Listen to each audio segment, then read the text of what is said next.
오늘이 최종 변론입니다. 거듭 말씀드리지만 오늘이 마지막입니다. 오늘 이후에는 양측 중 어느 누구도 변론을 할 수가 없습니다. 이제 2주간 헌재의 숙고 뒤에 변론이 날 예정인데요. 오늘 최후 변론의 날 박근혜 대통령은 결국 헌재에도 나가지 않겠다라는 입장을 밝혀왔습니다. 출력물로 3가지 이야기 정리해봤습니다. 하나씩 살펴보시죠. 박근혜 대통령의 탄핵 심판, 최후 변론의 날, 대격돌은 불가피한 상황. 첫 번째, 박 대통령이 끝내 불출석하기로 결정을 했습니다. 앞서 대통령에게 2가지 보고서가 올라갔다고 합니다. 헌재에 나와달라. 헌재에 나오지 마라. 대통령은 헌재에 나오지 마라. 라는 보고서를 채택한 셈인데요. 지금 막 황교안 권한대행 측이 입장 발표를 시작했습니다. 총리 공간으로 가보겠습니다. 결정하였습니다. 이번 특검 수사는 과거 11차례의 특검 사례와 비교해 볼 때 역대 최대 규모의 인력이 투입되었으며 서울중앙지검 특별수사본부의 수사기간을 포함하면 총 115일이라는 짧지 않은 기간 동안 수사가 이루어졌습니다. 그간 특별검사를 비롯해 특검보와 검사, 수사관 등 수사팀 전원이 열심히 수사에 임한 것으로 알고 있습니다. 최순실 등 특검법에서 규정하고 있는 주요 사건들의 핵심 당사자와 주요 관련자들에 대해 이미 기소했거나 기소 여부를 판단할 수 있을 수준으로 수사가 진행되어 특검법의 주요 목적과 취지는 달성되었다고 생각합니다. 일부 마무리되지 못한 부분에 대해서는 국회에서 여야가 합의하여 마련한 관련 특검법에 따르면 특별검사가 수사를 완료하지 못하거나 공소제기 여부를 결정하지 못한 경우 사건을 관할 지방검찰청 검사장에게 인계하여야 한다고 규정하고 있으므로 이에 따라 검찰이 특검의 수사 결과를 토대로 엄정하게 수사를 계속할 것입니다.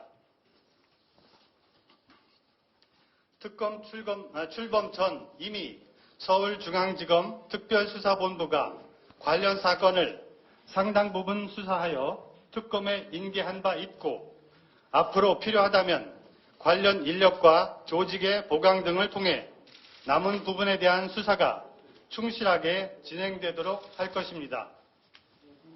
만에 하나 추후 검찰의 수사가 미진하여 다시 별도의 수사 체계가 필요하다고 판단되면 정치권에서 협의하여 새로운 특검 등을 추진할 수도 있을 것입니다. 지난 4개월 동안 매주 말 도심 한가운데서 대규모 찬반 시위가 벌어지고 있고 정치권에서도 특검 연장이나 특검법 개정 등에 대해 합의를 이루지 못하고 있는 실정입니다. 또한 헌법재판소 결정에 따라서는 대통령 선거가 조기에 행하여질 수도 있으며 그럴 경우 특검 수사가 이에 영향을 미칠 수 있다는 정치권의 우려도 감안하지 않을 수 없습니다.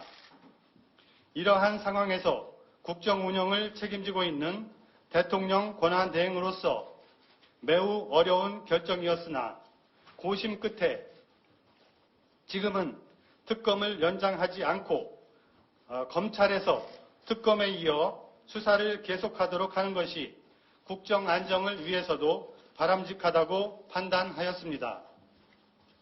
최근 북한의 안보 위협이 커지고 있고 급변하는 국내외 정세, 우리의 경제 상황, 그리고 민생 등이 모두 어려운 여건 속에서도 정부는 대내외 위기 극복과 안정적 국정 운영에 더욱 매진할 것입니다.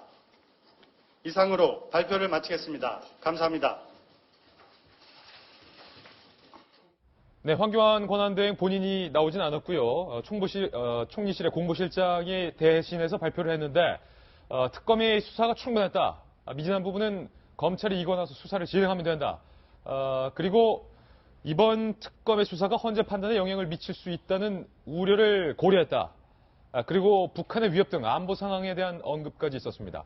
이 칼럼, 이 모든 사유들이 결국에 특검 수사 연장을 불허할 수밖에 없는 사유다. 이런 입장이군요. 저는 한 글자도 동의할 수가 없습니다. 예. 정말 한 글자도요? 한 글자도 동의할 수 없습니다.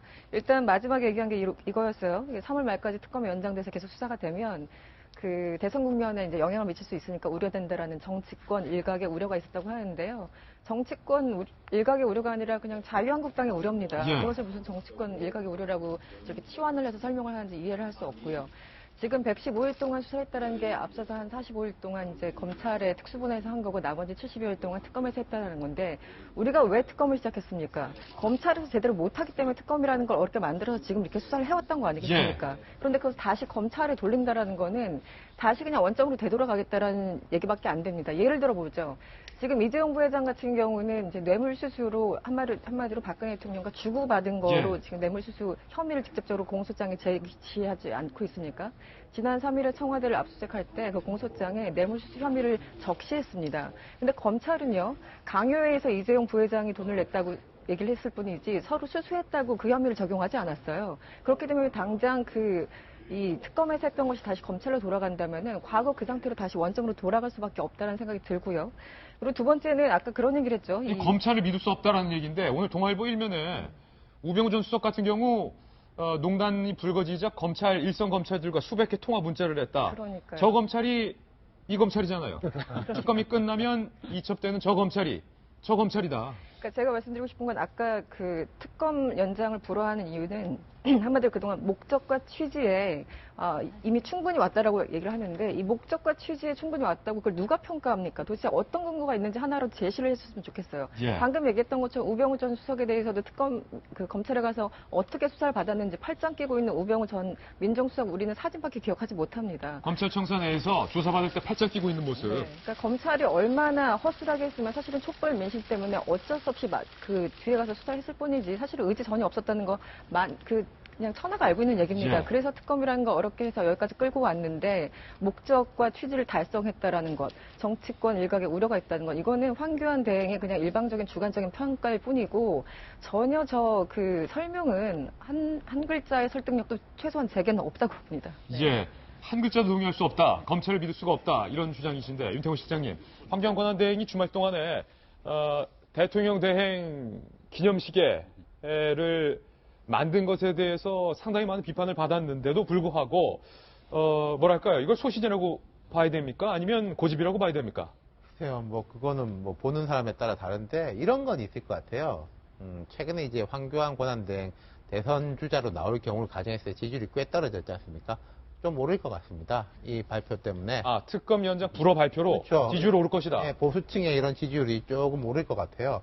근데 물론 이분이 이제 어떤 판단을 할지는 모르겠지만은 저는 이제 방금 이 칼럼니스트가 말한 거에 조금 더 보태서 하자면요. 아주 구체적인 문제들이 있어요. 지금 현재 정부의 주요 인사가 올스톱이거든요. 예. 검찰 같은 경우에도 주요 인사는 올스톱이에요. 평검사들은 일부 나오고 있을 뿐이지. 그럼 뭐가 문제냐면은 지금 서울중앙지검 같은 경우에 이영렬 지검장이 이게 이첩을 받게 될 겁니다. 이 지검장은 그 앞에 이제 특별수사본부를 맡았었죠.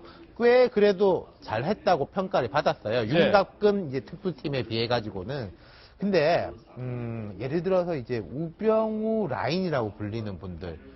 법무부의 이제 안태금 법무부 검찰국장 같은 경우에 지난 국감에 나서 이랬습니다. 왜 LCT 수사에 대해 가지고 갑자기 그때 청와대에서 이거 열심히 수사하라 그래가지고 난리가 한번 났었지 않습니까?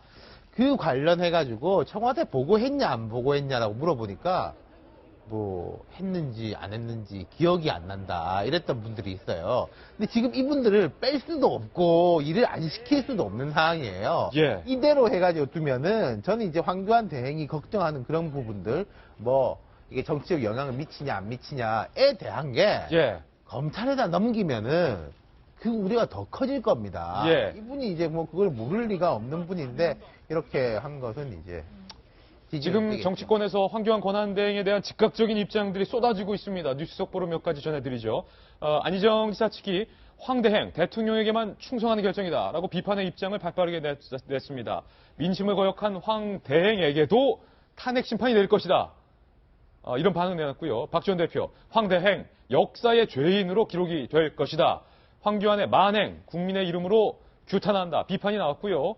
바른정당에서도 비판이 나왔습니다. 황교안 권한대행, 국민 뜻을 무시한 독재적 결정이다. 그리고요. 여기까지군요. 역시 자유한국당에서는 논평을 내지 않았습니다. 정 의원님. 저는 이제 아까 많은 얘기를 해주셨기 때문에 아까 대변인이 얘기한 것 중에서 특검 수사 결과가 현재 판단에 영향을 미칠 수 있기 때문에 여기서 멈추는 게 좋겠다는 걸 조금 비판을 하고 싶은데요. 물론 탄핵 심판 절차와 특검의 수사 결과는 뭐 별도입니다. 대통령을 소추할 수 없기 때문에 형사 재판을 못하기 때문에 이제 특검을 해서 같이 가는 건데요. 물론 절차는 다르지만 사실 저는 그 특검의 수사 결과가 탄핵 심판에 영향을 미칠 수밖에 없고 미쳐야 된다고 생각을 하거든요. 그걸 미치지 않아야 된다고 결정하는 건 잘못이라고 생각합니다. 그러니까 지금 과거에 검찰에서는 대통령이 이제 뇌물이 아니라 이 강요에 의해서 이제 삼성이 줬다고 했는데 이제 가장 큰 게 특검은 이거를 뇌물로 보고서 이재용 부회장을 이제 구속을 했습니다. 예. 뇌물을 준 사람도 구속했으면 뇌물을 받은 사람의 죄는 더 중하겠죠. 그거에 대해서 지금 이제 특검에 대통령이 안 나오는 걸로 정리가 이제 돼가는데 예. 그래서 이런 부분이 되게 이제 미진하고 현재 아니죠. 특검에 지금 조사를 안 받고 특검도 안 나오고 헌재도 안 나오고. 있는 거죠. 그렇게 해서 이렇게 중단이 된 마당인데 이렇게 현재의 판단에 중요한 영향을 미치는 걸 갑자기 이제 중단을 해버리게 된 겁니다.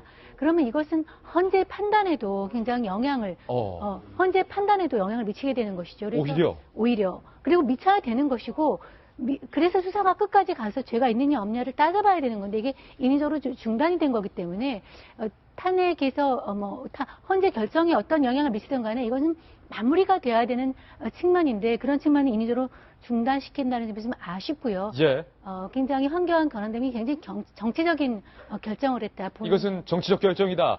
지금 저희 돌직구쇼의 패널 세 분 모두 황 권한대행의 특검 연장 불허에 대해서 비판적인 입장을 냈습니다. 황 권한대행의 선택에 대한 이야기 여기까지 들어보고요. 다시 본질로 좀 돌아가 보겠습니다. 박근혜 대통령이 오늘 최종 변론 기일인데 끝내 헌재 참석을 거부했습니다. 그런데 박 대통령의 헌재 불출석 사유가 조금은 이상합니다. 이중한 대통령 대리인단 측의 변호사의 발언부터 살펴보겠습니다. 피청구인이 원래 최종 변론에 출석하지 않는다라고 입을 열었고요. 불출석 사유를 저희들은 알지 못하고 추측할 뿐인데 대리인단 내부에서도 의견이 갈린 상태로 두 가지 의견을 대통령에게 전달을 했다는 겁니다.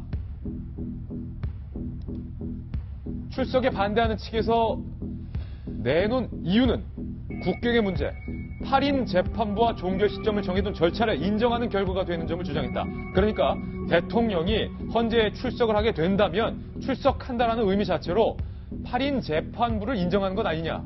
그러니까 대통령 측의 생각은 지금 현재 8인 재판부의 헌재를 인정할 수 없다. 그런 헌재의 판결을 승복할 수 없다. 헌재 불복. 이런 뉘앙스를 풍기고 있는 겁니다. 이에 대해서 국회 측의 입장, 반론 한번 들어보겠습니다. 헌법재판소가 8인 재판관으로서 이루어진 결정이 무수히 많고 위헌이 아니다라는 헌법재판소의 결정이 있다는 말씀을 드립니다. 헌법재판은 단신 재판이기 때문에 한번 재판이 결정되면 재심은 허용하지 않는 것이 헌법재판소의 일관된 입장입니다. 과거 노무현 전 대통령 때도 일괄해서 탄핵소추 의결을 했고 헌법재판소도 탄핵소추 사유 별로 하지 아니하여도 위헌이 아니다라는 사례가 있다는 말씀을 드립니다.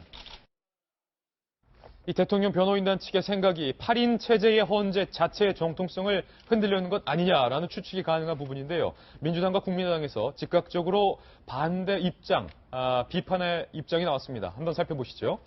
먼저 더불어민주당입니다. 결국 소명 노력은 않고 시간 끌기만 했다는 점이 드러났다. 헌재는 정해진 시간대로 선고 마무리해야 된다. 국민의당에서는요. 박 대통령은 마지막까지 대한민국 헌법과 국민을 철저히 무시했다. 헌재 심판을 인정하지 않는다는 것인가? 김병민 의원님. 8인 체제이기 때문에 이 헌재를 인정할 수 없다. 헌재 자체가 편파적이다. 그래서 출석하면 안 된다. 헌재 불복 아닙니까 이거? 라는 게 아마 지금 박근혜 대통령 변호인단의 입장인 것 같아요. 초기만 하더라도 무더기 증인 신청을 통해서 어떻게든 헌재 심판 기일을 연기하려는 목적을 갖고 있었던 것 같은데 이정미 재판관 퇴임 전에 무조건 선고를 하겠다라고 하는 방침을 어느 정도 받고 나서부터는 이 기류가 많이 달라졌죠. 그러니까 강일원 주심 재판관에 대해서 기피 신청을 하지 않았습니까? 공정하지 못하다. 이 사람이랑 못하겠다라는 얘기를 했는데 받아들여지지 않았고요. 섞어찌게 얘기를 했지만 국회에서 13가지 항목 조항에 대해서 이 모든 것들을 하나로 단일 탄핵 소추안에 기각시킨 문제가 된다 그래서 결국은 이제는 기각이 아니라 각하를 해야 된다고 주장을 하는 겁니다. 그러니까 말 그대로 헌재에서 박근혜 대통령 탄핵 심판을 구성하는 요건 자체가 성립되지 않기 때문에 이거는 인용이든 기각이든 결정 내리는 게 아니라 탄핵을 무효해야 된다. 예, 성립이 안 된다라고 얘기하는 거라 지금 박근혜 대통령 변호인단이 주장하는 바는 거의 일관된 흐름으로 가는 것 같아요. 헌재 심판을 인정할 수 없다. 그렇기 때문에 최종 변론 기일에 박근혜 대통령이 헌법재판소의 선거 자체도 논리적 모순이기 때문에 가지 않는다라고 보는 게 저는 맞지 않나 싶고요. 그렇다면 남아있는 결정은 하나인 거죠. 그럼에도 불구하고 헌법재판소가 최종적으로 심판을 하겠다라고 하면은 심판 결과 인용이 되면은 박근혜 대통령을 비롯한 박근혜 대통령 변호인단 지지층들이 전부 거리에 뛰어나와서 헌재의 판단을 존중할 수 없다라고 끊임없이 뭐 시위를 하든가 집회를 하든가 하는 가능성이 있는 거고요. 아니면 앞서 말씀드렸지만 이런 가능성을 애초에 차단하기 위해서 헌재가 불공정한 심판하고 있으니 내가 대통령직을 내려놓음으로 인해서 이 모든 것들이 종결됐으면 좋겠다라고 하는 두 가지 선택의 기로에 서 있는 게 아닌가 이런 생각이 듭니다. 김병민 의원의 지적이 상당히 설득력이 있는데 그러니까 박 교수님, 거대한 그림을 짜고 있다는 겁니다. 빅픽처가 있다는 겁니다.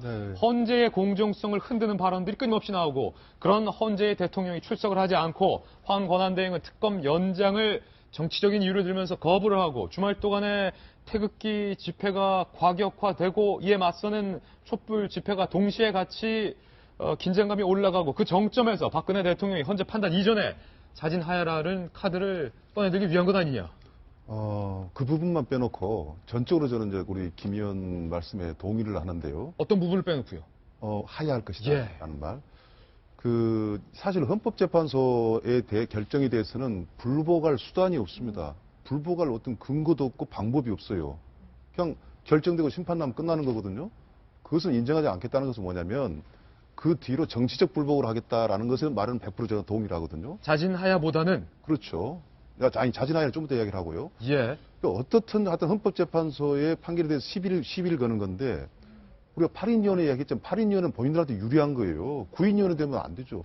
참석 안 할수록 전부 다 반대한 걸로 계산하기 때문에 8인을 시비 건다는 것은 그건 말도 안 되는 소리고요. 모든 게 이제 저는 억지라고 이제 봅니다. 그러나 이제 노무현 전 대통령이 최후에 나와서 변론을 하지 않았기 때문에 전례가 딱 한 번 있지 않습니까? 안 할 수도 저는 있는 문제고 또 나와서 저 생각에도 뭐 말 실수할까 봐서 뭐 두렵다 그러지만 사실 말 실수만 한두 번 해봤습니까? 더 이상의 실수는 필요 없는데 나오면 마치 국민들한테 그 그림이 재판받고 있는 모습 같이 보이지 않습니까? 자기가 말을 충분하게 할 수 있는 근거가 있으면 서로 간의 대화를 지켜볼 것인데 사실 이 부분을 대리인들이 그동안 해줬어야 돼요.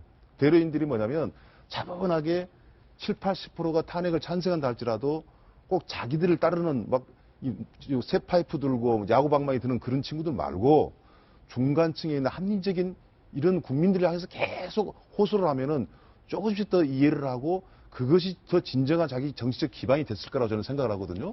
그런데 막 시끄러운 사람들한테 막 불쏘시개가 차는 거예요. 그럼 하야라는 것은 뭐냐? 거기에 기름을 더 붓겠다라고 생각하면 박근혜 대통령이 그럴 수도 있다고 생각하지만 저는 박근혜 대통령의 입장에서 하루 이틀 차분하게 자기도 생각할 겁니다. 우리 이제 김병준 의원이 3월 6일 날 하야할 것이다. 라는 예측을 사석에 한다는 이야기를 들었는데 그때가 시간이 많지 않습니까? 하야라는 것은 합리적인 기준으로 봤을 때는 마지막에까지도 헝클어버리는 아주 안 좋은 정치적 행위라고 저는 봅니다. 이제 와서는 타이밍을 잃었기 때문에. 그러나 박근혜 대통령 입장에서도 헌법재판소에 대한 불복의 근거를 가지고 자기의 정치적인 뭐 합리화까지는 아니지만 근거로 삼기 때문에 하야를 한다면은 헌법재판소에 대한 불복의 수단마저도 잃어버리기 때문에 전략상으로도 저는 안 할 수도 있다고 생각하고 또 개인적으로 하야라는 카드는 정말 대한민국을 두 번 더 혼란을 주는 예. 카드다라고 생각합니다. 하야도 안 할 것이면 하야해서는 안 된다 쪽인 것 참 같아요. 묘하죠. 예. 그 사람이 안 할 거라고 믿으면서도 저는 또 하지 말아야 된다고 또 이야기를 하고 있잖아요. 하지 말아야 된다고 말하는 건 할 것 같아서 하지 말아야 된다고 하는 거 아니에요. 근데 또 전략상 안 할 것 같은데. 혼란해요. 지금 다 혼란해요. 이태원 시장님. 김 의원님 말씀하신 것처럼 이 본질 중에 하나가 그 전까지 기각이라고 그랬는데 요즘 자꾸 각하라는 이야기를 해요. 그러니까 아무리 봐도 이게 대통령이 죄도 없고 대통령직을 잘 수행할 능력이 있다라고 말하기는 어렵죠. 그분들이 생각할 때도. 그러니까 이 절차적 문제에 대한 걸 이야기를 하는 건데. 아니, 윤태원 시장님. 몇 가지만 묻겠습니다. 말 끊어서 죄송합니다. 헌재에서 탄핵 기각이든 인용이든 결론을 내렸습니다. 그러면 뭐 수단적이나 방법적으로 그 헌재 판단에 불복할 수 있는 방법이 대통령으로는 없죠.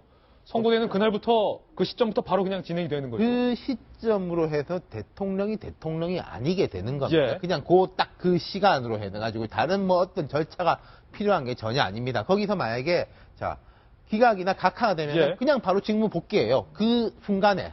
그 순간에 그냥 바로 대통령으로서 직무 복귀. 예, 그리고 인용이 되면은 그냥 그 순간에 자연인 박근혜가 되는 겁니다. 대통령이 아니라 자연인 신분으로 그러니까 간다. 여기서 우리가 뭐 여당이든 야당이든 뭐 불복이다 뭐 이 하는 거는 내 마음으로 불복하겠다, 뭐 강력하게 항의를 하겠다 이런 것이지 별 수단이 없어요. 만약에 탄핵 선고 이전에 김병민 의원의 예측대로 대통령이 자진하야 한다면 헌재에서는 탄핵 심판 자체를 각하할 가능성이 지금으로서는 큰 것이고요. 그러니까 거기에 대해서는 이제 이론의 여지가 있는 것인데 저는 왜 이게 그 대통령이 탄핵이 된다. 하야를 안 할 가능성이 높다고 하는지에 대해서 조금 설명을 드릴게요. 그러니까 이 앞에 거는 김병민 위원님의 대가 동의를 하는데 그 법률 대리인들이 아까 이중환 변호사가 한 말이 우리도 양론으로 해가지고 의견을 전달했다 그랬지 않습니까? 근데 그 탄핵 심판 법률 대리인들은 나오시는 게 좋겠다는 게 다수설이었습니다.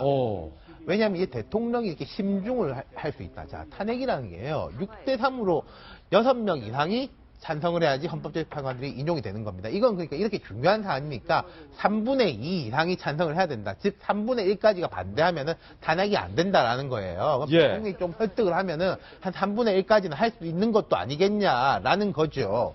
그런데 여기에 대해서 강력하게 반대한 쪽이 대통령의 형사 변호인들. 그러니까 대통령을 돕는 변호인단이 두 그룹이지 않습니까? 두 부류가 있는데 하나는 헌재 탄핵 심판, 하나는 그 이후에 형사 재판. 그 유영하 변호사가 이제 대표적인 기관이지 않습니까? 이분이 이제 강력하게 이야기한 것은 여기에서의 발언들이 결국 검찰 수사라든지 형사 재판에서의 불리한 증거로 사용될 수 있다. 그 형사재판이라든지 검찰 수사는 이런 뭐 6대3 이런 거 없거든요. 그냥 잘못하면 잘못한 거예요. 징역 몇 년 이렇게 되는 거 아니에요? 그렇죠. 그러니까 이게 딱 잡힐 수 있다는 건데. 그런데 대통령이 그럼 결과적으로 유영하 변호사 쪽에 손을 든 거지 않습니까? 그럼 제가 생각할 때는 대통령의 이 방어선이라는 게 헌법재판소의 방어선이 그어져 있는 게 아니라 이미 형사재판 쪽, 이 헌법재판소가 끝난 이후에 지금 이제 특검은 이 시한부 공소 중지를 해가지고 이제 검찰이 공소 유지를 하게 할 겁니다만은 그 단계에서의 방어선이 쳐져 있다는 거죠. 그렇다면은 그 하야는 다른 이야기인 거죠. 하야를 하면은 그 방어선이 빨리 더 뒤로 물러서는 거니까요. 윤 실장님의 예측이 상당히 어찌 보면 충격적인 예상인데, 그러니까 박근혜 대통령의 최악의 경우를 생각을 하겠죠. 그러니까요. 여러 가지 대통령의 생각은 대통령직 여부는 이미 관심사항이 아니고 관심사항이겠지만 그 이후에 형사재판에서 어떻게 무죄를 끌어내느냐. 그까지도 보고 있다는 거죠. 당연하게 봐야죠. 그럼 나라 생각은 누가 합니까? 나라 생각 이제 헌법재판소가 이제 딱 결정을 내려주시겠죠. 두 번째 이야기 공개합니다. 그렇다면 오늘 최종 변론일인데 제가 좀 취재하기론 대통령 대리인단 측이 마치 필리버스터처럼 한 분 한 분 장시간 최종 변론, 릴레이 변론을 할 예정이다. 그런데 헌재에서도 오늘 마지막이니까 다 들어주겠다. 현재 이런 상황인 것으로 제가 취재가 되고 있습니다. 노무현 전 대통령의 탄핵 심판 때는 과연 어땠을까? 오늘 대통령 빠진 최종 변론은 어떻게 진행이 되는지 저희가 그 절차를 한번 준비를 해봤습니다. 절차부터 한번 살펴보시죠. 인용될 경우, 그리고 기각될 경우, 각하할 경우, 모든 경우에 대한 결정문을 헌재에서 일단은 작성하게 됩니다. 결론을 내리지 않은 상태에서. 그리고 아마 3월 8일쯤 평일을 거쳐서 손들어라 이거죠. 다수결에 따라서 기각을 채택할 건지 인용을 채택할 건지 결정물 둘 중에 하나를 채택하게 되고 아마도 10일에 선고할 가능성이 유력합니다. 김병민 의원의 분석에 따르면 저 사이 6일에서 9일 사이에 자진하차할 것이다. 자진하야할 것이다. 뭐 이런 예측도 나오고 있고 노무현 전 대통령 때 최종 변론 2주 후에 선고를 했기 때문에 오늘 최종 변론 2주 후쯤은 그 결과를 헌재가 발표하지 않을까 지금 이렇게 예측하고 있는 거죠. 그렇습니다. 뭐 노무현 대통령이 당시 이제 최후 변론 당시 날짜는 2004년 4월 30일이었어요. 그래서 이제 어쨌든 국회 측과 이 지금 우리 대리인단 측이 나눠져 있는데 당시에는 그 휴정 20분을 제외하고 정확히 3시간 12분이 걸렸다고 합니다. 그래서 이제 1시간 반씩 대충 양쪽에 똑같이 시간을 준 것 같습니다. 이번에는 사실은 노무현 대통령 같은 경우는 이제 탄핵 심판할 때 그 사안이 너무나 명확하고 뻔한 하나의 사안이었지 않습니까? 정치적 중립 위반. 그런데 이번에 이제 그 법률과 헌법에 대한 거 13개의 안이 있기 때문에 여기에 대해서 일일이 이제 다투려면 상당히 시간이 걸릴 거로 예측이 되고요. 일단 헌재에서는 30분씩 주겠다 했는데 그 사실 불가능해 보이고요. 일단 국회 측이 왜 이것이 인용돼야 되는지 설명하고 그 이후에 대리인단 측이 왜 이것이 기각돼야 되는지 설명을 하게 되는데 어쨌든 마지막 최종 변론이기 때문에 최대한 당신들이 갖고 싶은 시간 다 활용해라 이렇게 시간을 준다고 하니 실제 저는 그 생각도 합니다. 한 12시간도 할 수 있는 겁니다. 뭐 대리인단 한 10명 나와서 뭐 10명까지 아니더라도 뭐 한 2시간씩 얘기를 할 수 있는 거니까요. 그래서 얼마나 시간을 끌지 모르겠으나 이게 마지막 바람이 있다. 어쨌든 정말 최후 변론일이니까 마지막 바람이 있다면 정말 이 논쟁적인 부분, 논리적인 부분 그리고 헌법 법률에 입각해서 이 사람들이 12시간, 24시간 끈다면서 환영입니다. 그런데 그것이 아니라 저번처럼 태극기를 들고 나온다던가 뭐 소크라테스를 인용한다던가 이러면서 필리버스터로 만약에 마지막까지 변론을 이끌어 간다면 이건 국민에 대한 예의도 저는 아니라고 생각을 합니다. 예. 네. 중요한 건 12시간이든 24시간이든 36시간이든 이 변론 끝나면 이제 약 2주 뒤면 그렇죠. 2주간은 뭐 없다. 예, 노무현 결론은 대통령은 없다. 이제 더 이상. 13일 정도 걸렸기 때문에 그래서 아까 그 3월 10일경에 결론이 난다고 지금 예측해 볼 수 있는 거죠. 네. 지금 대통령 변호인단 측에서 최종 변론과 최종 입장을 정리한 서면을 제출하지 않았다고 해요. 국회 측은 제출을 했는데. 네. 그렇죠. 네, 국회 측에서는 지난 23일까지 최후 그 종합 서면을 내라고 해서 이제 한 300페이지 정도 되는 걸 냈는데 대리인단 측은 내지도 않았고 그래서 오늘 어떻게 그것을 이어갈지 모르겠습니다. 어떻게 보면 가장 마지막에 본인들의 어떤 주장을 담은 내용들인데 그것을 제출하지 않았다는 건 또 어떤 의도인가 오늘 아마 드러나겠죠. 네. 최종 의견도 제출하지 않은 채 대리인단은 장외로 나섰습니다. 세 번째 이야기입니다. 장외 선동 나선 대통령의 대리인단. 거기서 탄핵 심판은 사기다. 뭐 이런 발언이 나왔습니다. 김평우 변호사의 발언 들어보시죠. 도대체 아무것도 모르면서 또는 알면서도 속이고 무조건 승복해라. 이게 조선시대입니까? 지금 우리가 복종하라 그러면 복종하는 우리가 뭐합니까? 법 앞에는 다 평등입니다. 사기를 용서하는 것은 용서가 아니에요. 그거는 공범입니다. 지기 우리들에게 주신 휘분 알겠습니다.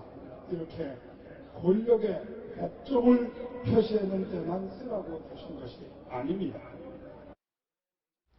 이 발언이 놀랍게도 감정에 북받쳐서 하는 발언이 아니라 논리적으로 준비해온 원고를 보고 그 원고대로 읽는 발언이었다는 것이 참 인상적이었는데요. 그러니까 헌재 판결에 순종하는 것이 노예 같은 일이다. 그렇죠. 그러니까 이제 김평우 변호사 바쁘실 것 같아요. 헌재 재판정에 들어가서는 대통령 변호해야 되고 밖에 나와서는 불복하라고 지금 선동을 하고 있습니다. 그러니까 저도 최소한 이제 변호사라면 대통령을 얼마든지 이제 보호를 하고 법리적으로 대통령을 옹호해야 되고 그것이 본인의 임무인데 그렇다면은 그 변호사라 가지고 하면 법 체계사가 이제 머리에 들어가 있는 거잖아요. 그거에 따라서 승복하고 따르는 것까지 포함하는 것인데 들어가서는 그렇게 얘기를 하면서 밖에 나와서는 사실 불복하라. 예를 들어서 심판정에서 이기면은 승복하는 거고 이게 지게 되면 우리가 불복하겠다라는 걸 선동하는 거는 정말 있을 수 없는 일이고요. 예. 아까 조선시대냐고 그랬는데 조선시대가 아니기 때문에 법을 지켜야 되는 거 아니겠습니까? 예. 더더욱이나 변호사라면 법치의 수호신 아니겠습니까?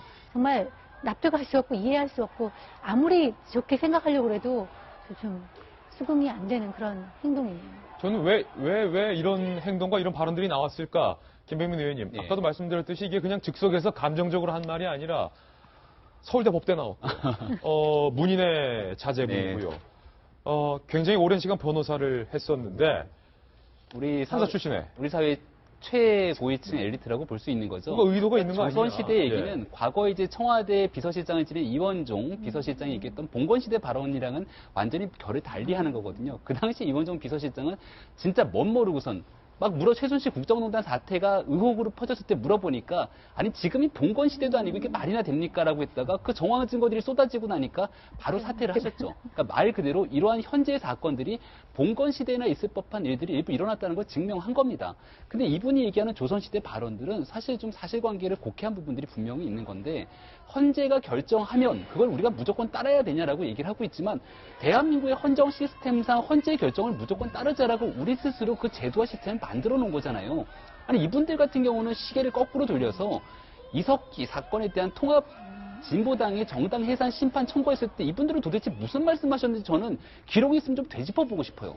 그 당시만 하더라도 굉장한 사회적 논란이 있었을 때지만 거기에 대해서 헌재가 최종적으로 결정을 내린 정당 해산 심판 청구에 대해서 어느 누구도 이의를 제기하지 않았습니다. 거기에 대해서 보수, 진보, 대한민국 사회를 규정할 것 없이 모두가 대한민국 사람들이 만들어낸 최고 질서의 결정을 존중하고 따랐거든요. 그럼 이분들이 이러한 결정들에 대해서 헌재의 최종 결정을 존중하지 않는다?